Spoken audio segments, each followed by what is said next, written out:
Allez, bonjour. Vous allez bien? Ouais, ça va, ça c'est pour vous. Je vous explique un petit peu, moi je fais des vidéos YouTube. Est-ce que vous connaissez? Si vous avez remarqué, on a un petit peu peur d'eux, mais moi je prends la peine d'aller les voir. Donc on se croirait dans la jungle, même pire quoi. Donc en fait, je pose une question aux jeunes, c'est qu'est-ce qu'ils croient après la mort? Parce que j'ai remarqué, c'est un sujet qu'on ne discutait jamais. Et on y va tous. Ça, on ne peut pas y échapper. Donc pour vous, après la mort, est-ce que ça s'arrête ou est-ce que ça continue pour vous? C'est ça qui m'intéresse. C'est une bonne question. Et ouais, je sais, parce que personne n'en parle de ça. Et j'ai remarqué même pas sur BFM. Pour moi, ça continue. D'accord, alors qu'est-ce que vous croyez après la mort? Vous allez où? C'est pas forcément un endroit spirituel, Ouais. mais même scientifiquement, pour moi, le cerveau il reste quand même là pendant un petit moment après la mort. Ouais, Et je me dis, on voit des souvenirs, d'accord, des pensées comme ça qui sautent aux yeux, ouais, des images. d'accord. Et votre âme, alors elle va où, elle? L'âme, pour vous? Alors là, Parce que l'âme est éternelle, elle ne peut pas mourir, l'âme. ouais. Donc, pour vous, elle va où? La vôtre, par exemple, elle irait où? À travers les gens, je pense, D'accord, les gens que j'aime, ouais, ça va les traverser quoi. d'accord. Est-ce que vous croyez en Dieu? Croyez, Vous y croyez avant? avant, ouais. Donc, maintenant, non. Non. D'accord. Alors, par rapport à quoi, c'est pas indiscret, si vous ne croyez plus en Dieu? Par rapport à l'homosexualité, D'accord, généralement dans les religions monothéistes, ouais, que ce soit le christianisme, ouais, l'islam pour mon cas, ouais, bah, c'est pas trop d'accord. possible. Vous étiez dans l'islam, vous? Ouais. D'accord, Oui, j'étais pratiquante, croyante, et plus j'ai grandi, plus j'ai commencé à le dire, et j'ai vu que ça allait pas du tout avec certaines valeurs. d'accord. Même si c'est beau et en pratique c'était pas mal, je voyais que ça correspondait pas à certaines Ouais. valeurs. Et c'est pas un truc qu'il faut travailler dessus toute sa Bah alors moi, vie, j'ai pas le droit de vous juger sur ça, parce que moi je suis pas mieux que vous aussi, hein. Mais moi je viens quand même vous annoncer à vous, peu importe ce que vous êtes ou pas, ça ne me regarde pas.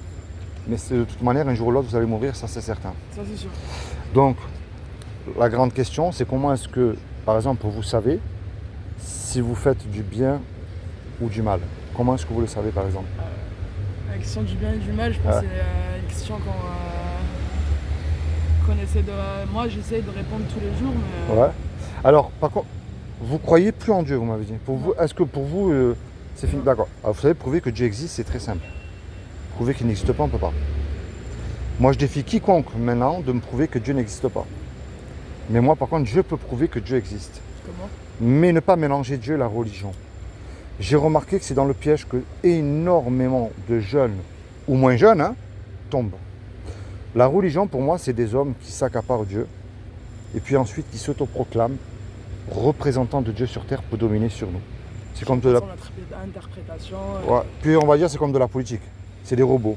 Vous devez prier à la même heure qu'eux, penser comme eux, aller au même endroit qu'eux.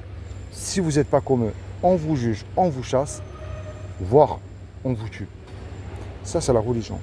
Mais ça ne veut pas dire que Dieu n'existe pas. Peu importe ce que vous êtes, ne veut pas dire que Dieu n'existe pas et que Dieu ne vous aime pas non plus. D'accord? Ça, il faut que vous l'enregistrez parce que c'est important. Maintenant, moi, je vais vous dire ce que je crois moi et je ne vous juge absolument pas du tout sur ce que je vais vous annoncer parce que moi, j'ai cassé toutes les lois, je suis même allé en prison. Ça, c'est clair. Vous savez que tout est régi par des lois le monde entier. La loi de la pesanteur, la loi d'aérodynamique, il y a encore des tas d'autres lois. Vous prenez une tomate ici, il ne poussera pas au pôle Nord. Tout est régi par des lois et tout fonctionne comme une horloge. Et on ne peut pas le nier, ça. Maintenant, avant de vous annoncer cette loi-là, c'est très simple. Les lunettes qui sont sur votre tête. Quelle est la preuve que les lunettes sont sur votre tête? C'est les lunettes en elles-mêmes. S'il y a une paire de lunettes, vous êtes quand même d'accord avec moi qu'il y avait quelqu'un qui l'a dessiné, qui l'a fabriqué. Les employés, ce qu'il a utilisé pour fabriquer une paire de lunettes, ça c'est un autre sujet. Ça s'appelle un créateur. Vous êtes quand même d'accord avec moi. Imaginez que je vous dise, ben vous voyez c'était un caillou et puis au cours des milliards d'années, ça a évolué, c'est devenu une paire de lunettes. J'allais même beaucoup plus loin, hein. Ça a explosé, pouf, parce que pour moi une explosion détruit, ne construit rien. Et puis pouf, la paire de lunettes est apparue là. Vous allez dire celui-là il est fou. Mais s'il y a une paire de lunettes, il y a un créateur derrière. Ben, vous regardez autour de vous, la complexité de l'univers, la lune, les soleils, les étoiles, la complexité de votre corps. Un fait scientifique, prenez rien, vous aurez rien. Rien ne peut rien créer. Alors c'est ce créateur-là, moi, que j'appelle Dieu. Ou si vous voulez, une intelligence, comme vous voulez vous. C'est pas le Dieu des religions. Et bien maintenant, ce créateur a gravé une loi que vous le vouliez ou pas, et y croire ou pas, qui est dans votre cœur, qui est les 10 commandements. Oui. Les 10 commandements. Et vous allez voir qu'elle est merveilleuse parce qu'elle ferme la bouche à tout le monde, même aux religieux des religieux. Et vous allez voir, elle montre aussi que tous les deux, on ne peut absolument pas se juger. Vous allez voir pourquoi elle est belle. Il y a un commandement qui dit tu ne mentiras point. Parce que dans votre vie, ça vous est arrivé de dire ne serait-ce qu'un mensonge. Mais tout le monde, celui qui dit qu'il n'a jamais menti, c'est un menteur déjà. On est d'accord. Il y en a un autre qui dit tu ne voleras point. Est-ce que dans votre vie, ça vous est arrivé de prendre quelque chose, mais peu importe la valeur. Hein. Oui. Moi, c'est la même chose aussi. Il y en a un qui dit tu honoreras toujours tes parents. Est-ce que vous êtes sûr que vous avez toujours honoré vos parents? Moi non plus. Il y en a un qui dit tu mettras toujours Dieu en premier dans ton cœur. Mais regardez bien avant de répondre. Moi, j'ai remarqué que souvent, on le met quand tout va mal. Mais par exemple, quand tout va bien. Ne serait-ce que, Seigneur, merci pour le souffle de vie que tu me donnes aujourd'hui. Ou merci pour le repas et le pain que tu m'accordes aujourd'hui, encore une fois, de manger. Est-ce que nous lui disons merci pour cela? Bien sûr que non. Et il y a un commandement qui dit tu ne commettras point d'adultère. Mais Jésus a dit, qui est Issa pour les musulmans, quiconque, c'est-à-dire vous, moi, hein, ou le voisin, qui a regardé une femme ou un homme avec un désir ardent, même une image pornographique, a déjà commis avec un adultère dans notre cœur. Et on l'a déjà fait ne serait-ce qu'une fois aussi. Même le pape, hein, vous croyez qu'il n'a pas regardé les bonnes tiers du coin de l'œil aussi? C'est sûr. Donc, si Dieu est juste, là on va rester sous la loi pour l'instant. Moi je vous souhaite de vivre jusqu'à 120 ans, en très bonne santé. Une belle villa, un compte en banque bien rempli, des enfants, enfin tout le rêve quoi. Je vous le souhaite moi du plus profond de mon cœur. Hein. Merci. Mais je ne peux pas vous garantir ces minutes parce que si je vous pose la question, à quel âge, à quelle heure on va mourir? Vous ou moi, hein? On ne sait pas. La grande question, est-ce que je suis sûr d'être sauvé et réconcilié avec Dieu? Alors pourquoi je vous dis ça? Si Dieu vous juge là tout de suite sur cette loi-là, est-ce qu'à ses yeux vous êtes coupable ou innocent d'après vous? On reste sur la loi pour l'instant. Je pense innocent. Il en est tous coupables. Vous savez pourquoi? Parce qu'il y a écrit dans la Bible, lorsqu'on casse un seul commandement, c'est comme si on les a tous cassés. Pourquoi je me base sur la Bible? Je vous réponds pourquoi. La Bible, ce n'est pas un livre religieux. Pas du tout. On ne veut pas la lire et on ne veut pas se rapprocher de Dieu à cause des religieux qu'on voit aujourd'hui. Regardez Jésus, vous connaissez l'histoire de Jésus comme tout le monde, j'imagine. Tout le monde le suivait, hein. Tout le monde l'aimait uniquement pour l'estomac. Mais quand ils l'ont mis sur la croix, si vous regardez bien, c'est les religieux de l'époque qui l'ont mis sur la croix. Ceux qui nous dégoûtent de Dieu aujourd'hui, c'est les religieux d'aujourd'hui. Mais la Bible, ce n'est pas un livre religieux. Pourquoi? Parce que c'est un livre historique. Vous prenez quand même Abraham, Noé, Moïse, et on ne peut pas nier qu'ils n'ont pas existé, ces hommes-là. Ouais. Ils ont existé. Oui. L'archéologie est un fait scientifique, c'est une science aussi. Donc c'est pour ça que je me base sur la Bible. Pourquoi? Parce que, prenez la chute de l'Irak et de Saddam Hussein, elle a été prophétisée dans l'Ancien Testament par deux prophètes, Ésaïe et Jérémie. Vous voyez, c'est pas je crois parce qu'on me dit de croire. Je crois parce qu'il y a eu des faits. On n'a pas tout découvert, mais jusqu'à aujourd'hui, tout s'est accompli. Serait une seule fausse prophétie, alors là, pouf, tout le château de cartes il tombe. C'est pour ça que je me base sur ça. Il y a écrit, lorsqu'on casse un seul commandement, c'est comme si on les a tous cassés. Alors là, je vous rassure quand même sur ce point-là, tous les deux, puis la planète entière, on mérite l'enfer. Parce qu'on a cassé sa loi. Montrez-moi un homme ou une femme là qui a accompli la loi des 10 commandements. Parfait, ça n'existe pas. Et de notre propre force, on ne peut pas. Je ne sais pas si vous avez des frères et sœurs, mais s'il fallait mentir pour leur sauver la vie, on est bien d'accord que la question ne se pose pas. Donc on ne peut pas. Mais attention, il y a je connais Dieu, puis je fais ce que je veux, ce qui me plaît. Alors ça ne marche pas, c'est à la poubelle de suite. Et puis je connais Dieu, et puis je mets ce qui lui plaît. Alors, il y a quand même une bonne nouvelle, et moi c'est ça que je vous emmène de bon matin. Et ensuite, vous faites ce que vous voulez, je ne sais pas, témoin de Jéhovah, ni rien de tout ça. Je ne remplis pas les besoins des églises, si vous y allez, je ne critique pas, mais ce n'est pas mon but non plus. La bonne nouvelle, c'est comme Dieu n'a trouvé personne de parfait sur terre, et je dis bien personne, ni un pape, ni un imam, ni un rabbin, ni un saint, ce que voulez-vous. Ce qui est impossible aux hommes ne l'est pas à Dieu. Il peut là venir sous une forme humaine, Dieu, faire ce qu'il veut, mais nous on ne peut pas. Eh bien c'est ça qu'il a fait. Il s'est habillé justement de ce corps qui est Jésus, qui est ça. Le vrai, parce que tout le monde a son Jésus, moi je parle du vrai. Et il a dit, quiconque, encore une fois, croit que Jésus est ressuscité du royaume des morts le 3e jour, il aura la vie éternelle à mon côté. C'est aussi simple que ça.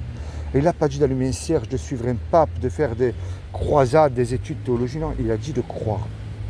Mais le problème, parce qu'il y a quand même un problème, de croire ça ne suffit pas parce que les démons ils existent et ils croient et ils tremblent. On va dire de ce côté-là, ils sont beaucoup plus humbles que nous. Alors moi, si vous me posez la question, je vous la réponds tout de suite. Le but de ma démarche, ça s'appelle la repentance. Et tout seul, dans votre coin à vous, vous vous repentez de vos péchés seul, vous lui dites à Dieu ce qu'il y a dans votre cœur. Moi je peux prier pour vous, mais le reste je ne peux pas le faire à votre place.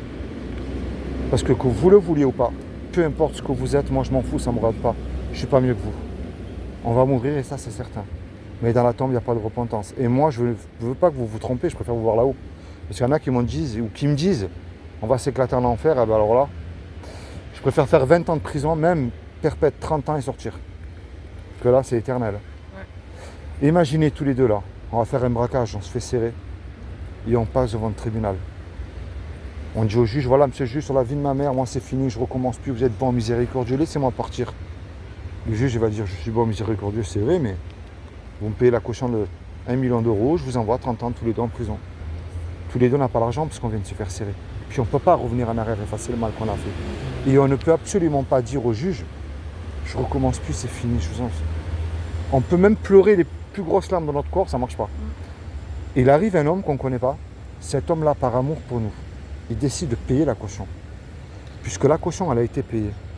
Cet homme, il se présente lui en retour devant vous, puisque le juge nous a libérés. Qu'est-ce que vous allez lui dire à cet homme-là? Celui qui a donné l'argent, là. Imaginez-vous l'action tout de suite. Il se présente en retour devant vous. Qu'est-ce que vous allez lui dire? Merci déjà. Ouais. S'il va vous demander un service, j'imagine bien que vous allez lui rendre et puis du mieux vous pourrez aussi, ce qui est normal aussi. Est-ce que vous voyez, c'est quoi l'image que je viens de vous donner? C'est ce que Jésus a fait pour vous sur la croix il y a 2000 ans. Il vous a racheté de la colère de Dieu que vous méritez face à cette loi que vous ne pouvez pas accomplir de vos propres forces. C'est pas possible. Mais il vous accorde cette grâce aujourd'hui de vous sauver. Alors vous savez, aujourd'hui, peut-être pas vous, hein, je vous juge absolument pas, mais ça peut rentrer dans une oreille et sortir de l'autre. Où il y en a qui n'y croient pas pour continuer à faire ce qui leur plaît. Mais la seule chose qui est certaine, c'est qu'on va mourir. Et ça, on ne peut pas y échapper. D'accord? Il y en a qui ne croient pas en Dieu ou qui ne veulent pas croire en Dieu pour continuer à faire ce qui leur plaît. C'est comme si vous demandez à un cambrioleur de rentrer dans un commissariat de police, c'est un peu la même chose. Mais regardez bien, il y en a qui jouent au tiercé parce qu'ils croient qu'ils vont gagner. Même au loto, hein. Ou ils achètent des jeux, vous savez, à gratter parce qu'ils croient qu'ils vont gagner. Mais imaginez qu'il y a une chance sur 1 million. Je dis bien une chance sur 1 million. Que ce que je vous ai dit est vrai. Ça vaut moins la peine de se remettre en question et de chercher. Sûr, hein. Si je me suis trompé, ben écoutez, on a rigolé tous les deux quelques minutes. Hein. Puis j'aurais rien perdu. Hein. Mais si je ne me trompe pas, c'est vous qui perdez gros. Et moi, comme je vous ai dit, et avec amour, je suis un simple chrétien. Moi. Je ne fais pas du racolage, je remplis pas. Sur mon traité, il n'y a pas de nom d'église, il n'y a rien. Moi, je vais vous encourager à faire une chose. Lisez la Bible et mettez-la en pratique et rapprochez-vous de Jésus. C'est tout. Lui seul peut guérir votre cœur et il vous accorde le paradis. Ça fait à voir encore, mais... C'est tout. Vous avez le droit d'avoir votre avis. Moi, écoutez, je vous l'ai dit, je sais que rien n'est impossible à lui. Ce qui est impossible aux hommes ne l'est pas à lui. On est bien d'accord? Regardez bien, Jésus fait encore des miracles. Aujourd'hui, il guérit des toxicos, des alcooliques. Peu importe leur situation, si on place notre foi, parce qu'il faut avoir la foi. Jésus parle une fois d'un petit grain de moutarde, ce qui représente beaucoup de choses. Hein. Ben moi, je vous amène cette perle-là, cette foi d'un petit grain de moutarde. Après, vous en faites ce que vous voulez. C'est vous qui voyez. Je vous laisse les souvenirs de moi, c'est pas grand-chose. Ça s'appelle Le Sceau. C'est à lire, vous verrez, c'est très intéressant. Okay. Et ma dernière question, est-ce que vous sauterez d'un avion sans parachute en plein vol? Encore? Est-ce que vous sauterez d'un avion sans parachute et en plein vol? Je pense pas. Aujourd'hui, oui. Aujourd'hui, oui? Ouais. Ben, moi, je vous encourage à ne pas le faire. Mais un jour ou l'autre, on va sauter dans la mort. Et est-ce que Jésus ne serait pas votre parachute dès aujourd'hui? Qui vous garantit que vous pouvez être sauvé? Parce que le seul nom qui nous a été donné sous le soleil et devant lequel tout genou fléchira, je suis obligé de vous le dire, parce que je ne peux pas vous cacher la vérité, soit pour la perdition éternelle, soit pour la vie éternelle, c'est le nom de Jésus. Lui seul, pas un pape, pas un imam, pas un pasteur, pas un curé, pas un bâtiment. Lui. Moi, je ne vous amène pas une église, pas une religion. Jésus n'est pas une religion. Ceux qui vous disent ça, ils ne vous le connaissent pas, c'est faux. C'est une relation personnelle. Pourquoi? Parce que je termine avec ça. On ne se connaît pas, mais vous avez peut-être subi des injustices que je n'ai pas subies, moi. Vous avez eu, vous, des joies que moi, je n'ai pas eues. Vous voyez, ça montre quoi encore face à la religion? Si Dieu aurait voulu une religion pour l'aimer et l'adorer, il nous aurait fait tous pareil, il ne l'a pas fait. Réfléchissez à ça. Bon, soyez bénis, passez une bonne journée. Merci de m'avoir supporté.